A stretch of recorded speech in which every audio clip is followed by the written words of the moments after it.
If you asked AI to make a picture of what 2025 was going to look like, I don't think you could get much more on the nose than a Cybertruck exploding in front of Trump Tower on New Year's Day. The fact that MAGA's two daddies are having marital issues and they haven't even moved into that big White House daddy Elon bought for them yet has been fairly entertaining. Obviously, assistant to the President Trump has already been having meltdowns that people have been referring to Elon as President Musk, which we were all very open about doing for no other reason than to simply get under his skin. Like we told him that that's why we were doing it, and it still got under his skin. The man is a fucking toddler. But as much of a joke as it is, the reality is that jokes are only funny because there's some truth to them. Which is, why the right can't meme, but they're great at being memes, because the punchlines to their jokes are always based in some reality that they themselves made up in their head that the rest of us don't live in. But in doing that, they themselves always become a joke. Sadly, though, those jokes that they make themselves into are only objectively funny until we remember that these are part of a reality that we ourselves are also forced to be in them with. Like Elon meeting with Bibi, joking himself about how he is the unofficial president was fucking hilarious. Until you're like, wait a minute, why the fuck is some illegal alien that's never been elected to any office meeting with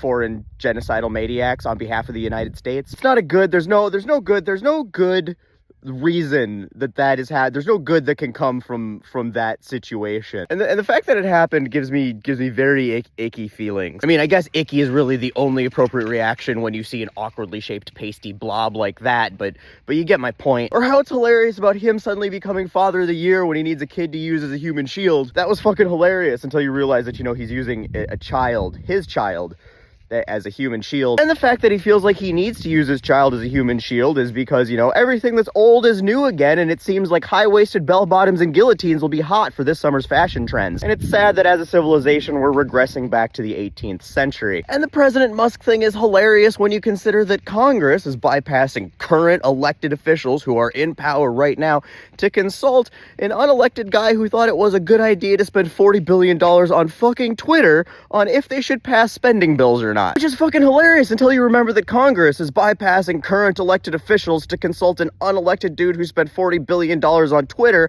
about spending bills. Speaking of spending bills, I got sad when I heard that Musk is going to try to pressure the federal government into cutting Social Security to pay for his own personal tax cuts. Then I got a good chuckle at the fuck around and find out realization that Social Security reliant Americans were the people who at the highest rate were dumb enough to believe that a couple narcissistic billionaires would have their best interests at heart. And so them being forced to choose between rent and groceries so Adderall, Adolf, and the Monopoly Muskrat can pocket a few more $1 billion every year seems, karmically appropriate. Then I immediately get sad again when I remember that I have, empathy, especially for the nearly half of those demographics who can't tell you the difference in flavor profiles between Great Value and Elmer's and didn't ask for any of this. However, I do find the Twitter tirades in the latest MAGA meltdown absolutely hilarious with no uncomfortable or sad side effects. I find it absolutely comical that after like a decade of campaigning exclusively on the only platform of immigrants bad, the same guy who's married to an immigrant is now filling his cabinet chock full of immigrants and anchor babies who have come and stolen good paying American jobs, and now Saffron Stalin, trying to make good on his promise of getting rid of all of the immigrants, wants to get rid of the same types of immigrants that they are. And they're like, whoa, wait a minute, we need those specific immigrants so we can keep exploiting the country for billions and billions of dollars in personal profit. And then MAGA got mad because they're like, no, you guys promised you'd get rid of all the brown people, you can't take that back now. And they're like, no, we actually need some of those brown people. They're like, well, no, why can't you just hire good white Christian Americans? What we voted for was to make America white again. They're like, yeah, no, that's not gonna work, because you see, we've spent like the past 50 years lobbying for cuts in education